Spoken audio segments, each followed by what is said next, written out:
하나님의 말씀입니다. 경청하십시오. 이스라엘 자손과 제사장들과 레위 사람들과 기타 사로잡혔던 자의 자손이 즐거이 하나님의 성전 봉헌식을 행하니, 하나님의 성전 봉헌식을 행할 때 숫소 100마리와 순양 200마리와 어린 양 400마리를 드리고, 또 이스라엘 지파의 수를 따라 순년소 12마리로 이스라엘 전체를 위하여 속죄제를 드리고, 제사장을 그 분반대로 레위 사람을 그 순차대로 세워 예루살렘에서 하나님을 섬기게 하되 모세의 책에 기록된 대로 하게 하니라. 아멘. 제가 청년부를 맡을 때 말씀을 전하기 전에 항상 하는 것이 있습니다. 옆에 있는 분들을 사랑스러운 눈으로 한번 쳐다보시고 이렇게 고백하도록 하겠습니다. 예수님의 이름으로 당신을 사랑합니다.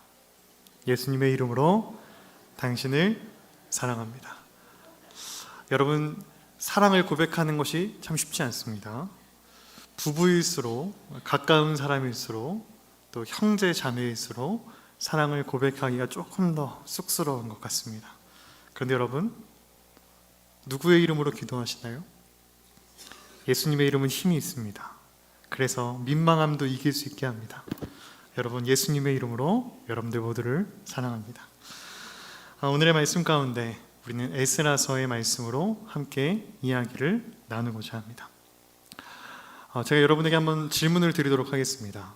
혹시 여러분들 가운데 내가 성경을 아주 잘 알고 있노라, 나는 성경의 박사다 라고 생각하시는 분이 있다면 조용히 손을 한번 들어주시길 바라겠습니다.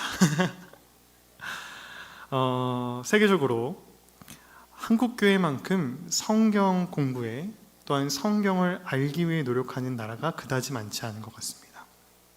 한국교회는 참으로 귀한 어떤 고백과 귀한 모습이 있는데, 하나님의 말씀을 소중히 하는 것입니다. 하나님의 말씀을 사모하는 것이죠. 많은 분들이 하나님의 말씀을 암송하기도 하고 또한 통독을 하기도 합니다. 하나님의 말씀을 알기를 힘써 알고자 하죠. 그런데 참으로 아이러니하게도 많은 분들이 내가 스스로 성경을 잘 알고 있다라고 고백하거나 생각하시는 분은 그다지 많지 않습니다. 근데 놀라운 건지 무엇인지 아시나요? 같이 성경 공부를 하다 보면 다 알고 있다는 것입니다. 여러분, 하나님의 천지창조를 알고 계시죠? 아담과 하와를 알고 계시죠? 선악과도 알고 계시죠? 또 여러분, 가인과 아벨도 알고 계시고, 아브라함도, 또 이삭도, 야곱도, 다윗도, 골리앗도, 여러분, 우리가 하나하나 보면 대부분 분들이 다 알고 있습니다. 문제는 이게 하나로 이어지지가 않는다는 것이 문제입니다.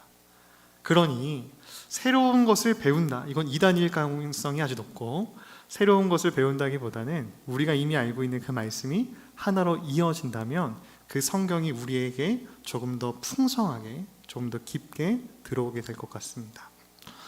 저는 스스로 혼자 이 성경을 정리하거나 제가 알고 있는 성경들을 한번 되돌아보고자 할 때 빈 종이를 하나를 갖다 놓습니다. 그리고 선을 하나를 쭉 그어요. 그리고 거기에 점을 하나 가운데 딱 찍습니다. 이것이 기준이 됩니다. 이게 무엇일까요? 왼쪽에는 BC랑 오른쪽에는 AD라 적습니다. 여러분, BC와 AD를 아시죠?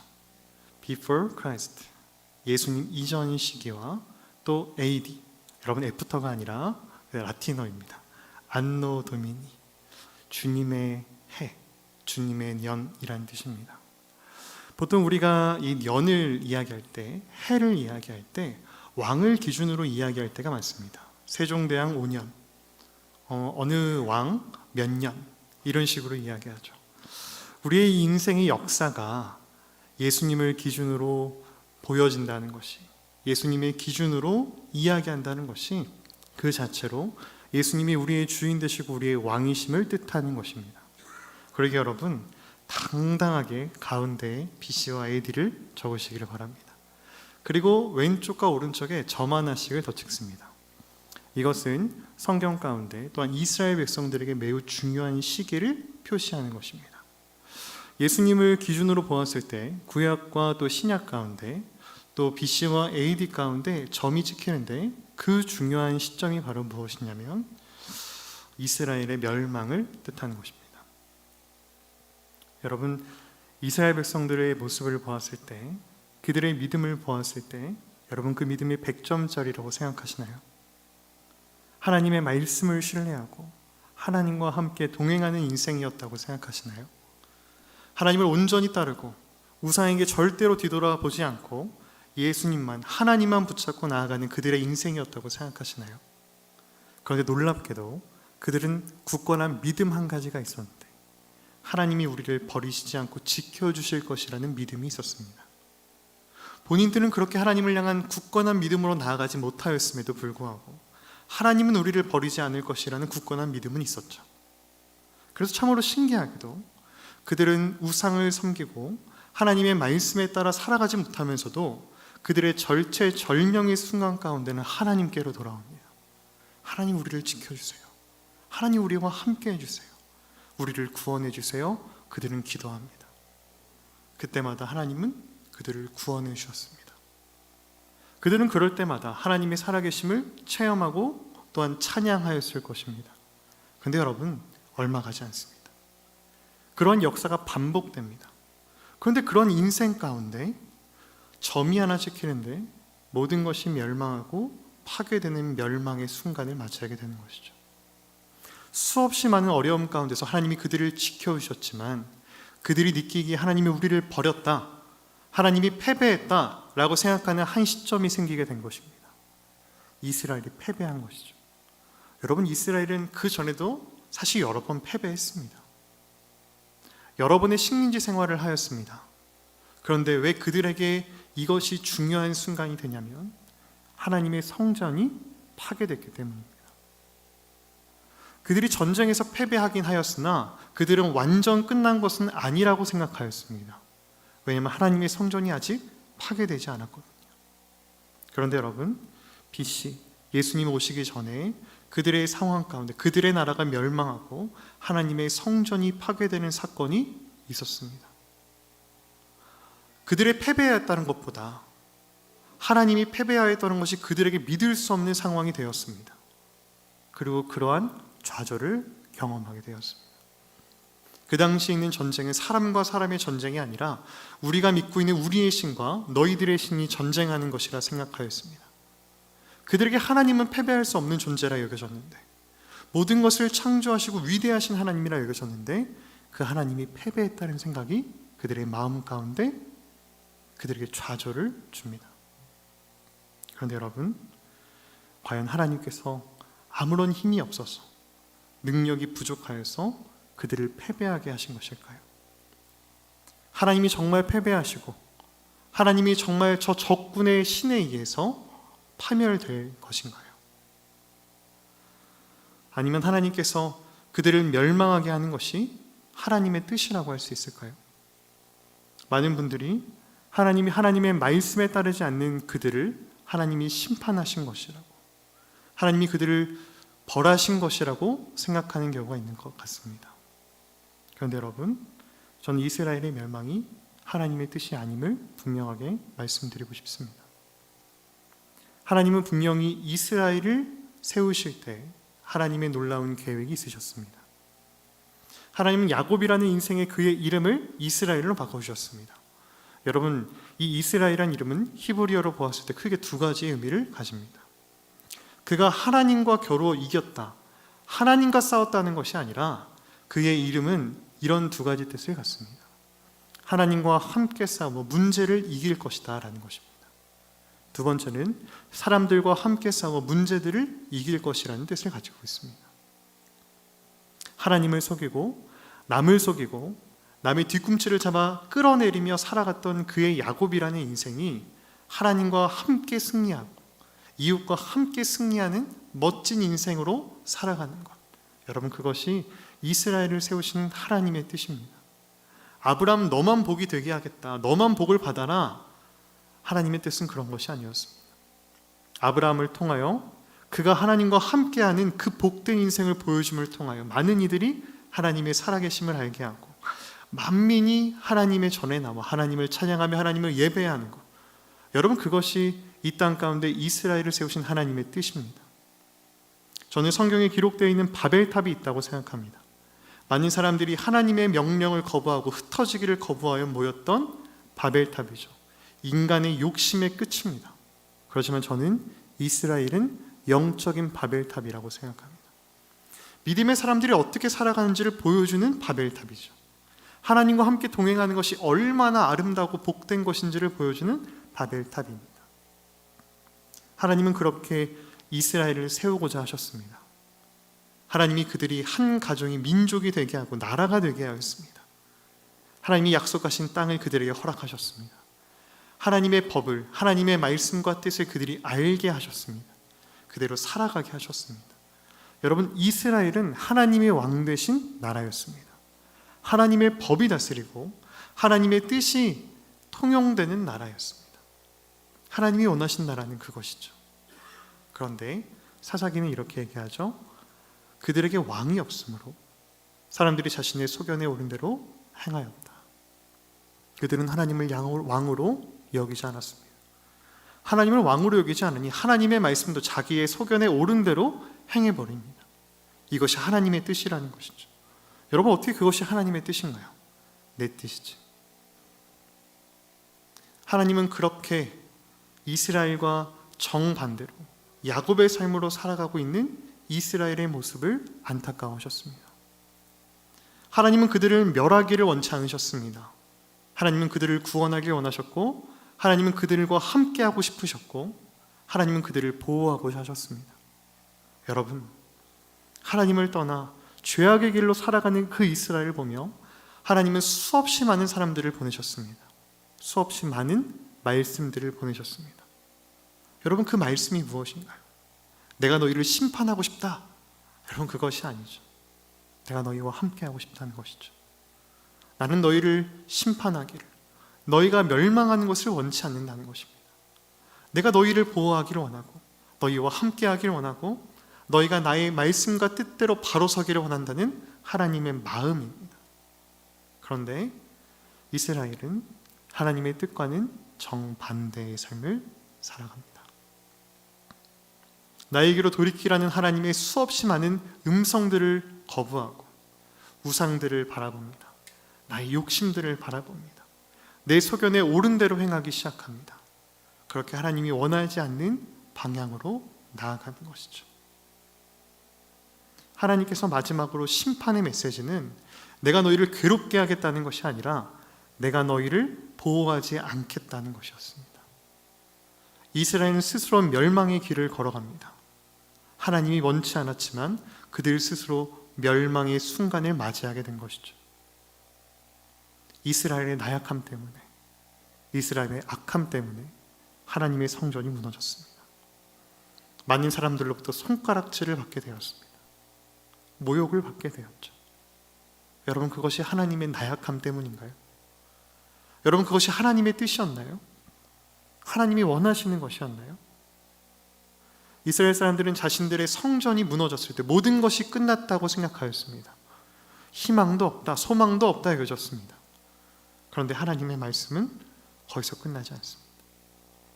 하나님의 성전이 무너졌기에 하나님은 패배하였고 하나님은 아무런 힘이 없다고 그들은 여겼는데 하나님의 말씀은 여전히 그들에게 들려옵니다.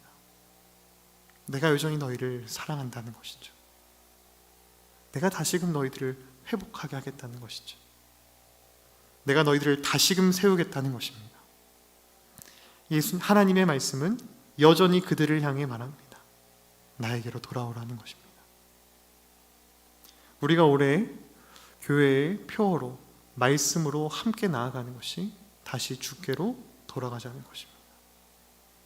우리에게도 힘들고 어려움이 찾아옵니다. 이스라엘 백성들에게 아주 뼈아픈, 아주 힘들고 고통스러웠던 아픔이 있었던 것처럼 우리에게도 우리의 신앙에 있어서도 여러 가지 아픔들이 찾아옵니다. 코로나가 이렇게까지 아플 것이라고는 생각하지 못했습니다. 예배의 자리가, 예배가 위협될 것이라고는 생각하지 못하였습니다. 그런데 여러분, 코로나가 지나가면 당연히 회복될 것이라고 많은 사람들이 이야기하였었습니다. 코로나가 이제는 잠잠해졌습니다. 성전이 무너진 것이 아닙니다. 말씀이 사라지지 않았습니다. 그런데 여러분, 이 말씀의 자리에 오는 사람들의 숫자가 줄었습니다. 성전이 무너진 것이 문제가 아니라 그들의 마음 가운데 있는 하나님을 향한 예배가 무너졌던 것이죠. 그들의 마음 가운데 있는 성전이 무너졌습니다. 그렇게 하나님의 곁을 떠난 이들이 참으로 우리 주변에 많이 있습니다. 하나님은 그들을 다시금 회복하고자 하셨습니다. 포로 생활하고 있는 그들을 하나님은 말씀으로, 때때로 그들을 온전히 붙잡아 주시고 위로함으로 그들을 회복해 하셨습니다. 오늘의 말씀은 어떤 말씀일까요? 포로되어 있는 그들을 하나님은 다시 예배의 자리로, 하나님의 약속의 땅으로 그들을 불러주셨습니다. 그들을 회복하기를 원하셨던 것이죠. 그들도 처음에 그 마음이 너무 간절하였습니다. 그래서 그들이 처음에 오자마자 했던 것은 하나님의 성전을 다시금 회복하는 것이었습니다. 그런데 여러분, 어려움이 찾아옵니다. 힘들고 여러 가지 상황들이 생기기 시작합니다. 그러자 하나님의 성전을 짓고자 다시금 회복하고자 했던 그들의 열망이 가라앉기 시작합니다. 하나님의 성전은 뒤로 밀리게 됩니다. 아이 급하니 내가 먼저 급한 것이 있으니 이것부터 하고 저것부터 하고 이리저리 자신에게 중요한 것들을 돌아보기 시작하며 하나님의 성전은 여전히 무너져 있는 그 상태로 그대로 놓여 있습니다. 그런 성전을 바라보며 하나님의 마음이 어땠을까요?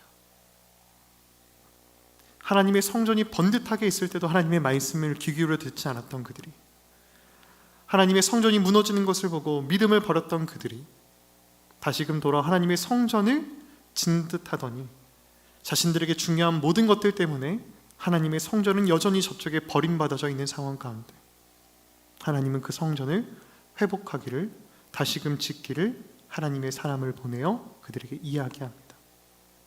그때서야 그들은 다시금 하나님의 성전을 회복합니다. 오늘의 말씀은 이 성전이 다시금 지어지고 회복하고 이 성전을 하나님께 드리는 성전 봉헌식입니다. 다시 주님께로 돌아오기를 소망하는 그들의 마음과 다시금 그들을 회복시키고자 하는 하나님의 마음이 만나는 순간입니다. 또한 여러분, 참 기쁘고 즐거운 화목잔치입니다. 하나님의 말씀 앞에 모였습니다. 하나님의 성전 앞에 모였습니다. 함께 하나님을 바라보기를 소망하는 그 예배의 자리, 함께 모든 사람들이 모여 그 즐거움을 나누는 기쁨의 자리가 오늘의 말씀의 자리입니다. 그런데 여러분, 오늘의 말씀을 바라볼 때 저의 마음 가운데 또한 우리를 향한 하나님의 메시지가 우리에게 들려오기를 소망합니다. 성전이 다시금 지어졌습니다. 여러분, 이것이 끝인가요? 성전이 지어지는 건 모든 것의 시작입니다. 성전을 다시금 회복했던 것처럼 우리들의 마음의 성전을, 하나님을 향한 우리의 관계를, 하나님을 향한 우리의 예배의 자세를 회복하는 것이 필요합니다. 이스라엘은 이렇게 하나님의 성전을 짓고 다시금 회복하는 듯 보였지만 얼마 가지 않아 하나님의 성전은 그 이전과 너무나 똑같은 모습으로 더럽혀지는 것들이 성경의 역사 가운데 기록되어 있습니다. 여러분, 우리의 성전을 회복하기를 소망합니다. 우리의 예배를 회복하기를 소망합니다. 가장 원하는 것은 우리들의 마음 가운데 있는 우리의 예배의 자리, 우리의 예배의 성소를 회복하기를 소망합니다.